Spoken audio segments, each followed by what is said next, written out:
आगामी लोकसभा सार्वत्रिक निवडणूक 2024च्या आदर्श आचारसंहिता दरम्यान विध्वंसक कारवाया करण्याचा माओवाद्यांचा प्रयत्न गडचिरोली पोलिसांनी हाणून पाडलाय। ज्या 2 DVCM म्हणजेच डिव्हिजनल कमिटी मेंबर दर्जाच्या वरिष्ठ कॅडरसह 2 प्लाटून सदस्यांना ठार करण्यात यश प्राप्त झालंय।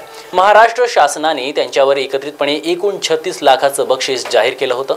याच अंतर्गत लोकसभा सार्वत्रिक निवडणूक 2024च्या अनुषंगाने देशभरात आदर्श आचारसंहिता लागू झालेली आहे।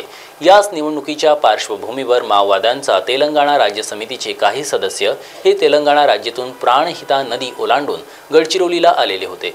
अशा मिळालेल्या गोपनीय माहितीवरून अपर पोलीस अधीक्षक यातीश देशमुख यांच्यासह नेतृत्वात गडचिरोली पोलीस दलातील विशेष अभियान पथकाचे जवान व CRPFच्या क्वेट पथकातील जवान हे उपविभाग जीमल गट्टा अंतर्गत उप पोलीस स्टेशन रेपनपल्ली पासून दक्षिण पूर्व 5 किलोमीटर अंतरावर असलेल्या कोला मार्का पहाडी जंगल परिसरात माओवादी अभियान राबवित असताना पहाटेच्या सुमारास जंगलात दबा धरून बसलेल्या माओवाद्यांनी जवानांना जीवे ठार मारण्याचा व हत्यार लुटण्याचा उद्देशाने जवानांच्या दिशेने अंधाधुंद गोळीबार केला।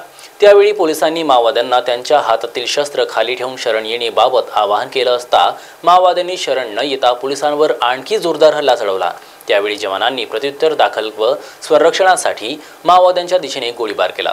पोलिसांचा वाढता दबाव पाहून माओवाद्यांनी घनदाट जंगलाचा फायदा घेत घटनास्थळावरून पळ काढला। चकमकीनंतर सदर जंगलात परिसरात जवानांनी शोध अभियान राबविले असता घटनास्थळावर 4 पुरुष माओवादी मृत अवस्थेत आढळले। याची प्राथमिक ओळख पटवली असता DVCM वर्गीस, DVCM पोडियम पांडू उर्फ मंगलू वय वर्ष 32, कुरसंग राजू प्लाटून सदस्य, कुट्टी मेट्टा व्यंकटेश प्लाटून सदस्य अशी नावे आहेत।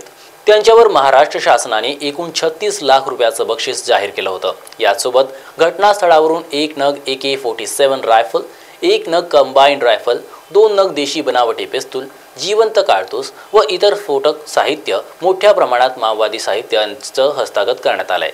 विशेष पोलीस महानिरीक्षक श्री संदीप पाटील सर, माननीय पोलीस उपमहानिरीक्षक गडचिरोली परिक्षेत्र Shri Ankit Goyal sir, DIG ops CRPF Shri Jagdish Meena sir आणि इतर जे आमचे पूर्ण टीम आहे त्यांनी खूप शौर्याचे कामगिरी करून हे ऑपरेशनला अंजाम दिला आहे आणि आज संध्याकाळी ते पूर्ण पार्टी जे आहे सुखरूप ते परत आलेलं आहे आणि पुढील कारवाई यामध्ये आणखी या घटना अनुषंगाने आणखी त्या एरियामध्ये अधिक नक्षलविरोधी अभियान आणखी तीव्र करण्यात आलेलं आहे आणि पुढील काळात पण नक्षलविरोधी अभियान आणखी तीव्र करण्यात येणार आहे आणि आगामी लोकसभा निवडणुकीच्या पार्श्वभूमीवर हे कारवाई अत्यंत महत्त्वाची आहे आणि आमचे पूर्ण टीम जे कारवाईमध्ये होते ते सुखरूप गडचिरोलीला परत आलेलं आहे। पुढील तपास या प्रकरणामध्ये गडचिरोली पोलीस करत आहे। महाराष्ट्र TV 24 साठी कृष्णा वाघाडीची रिपोर्ट, गडचिरोली।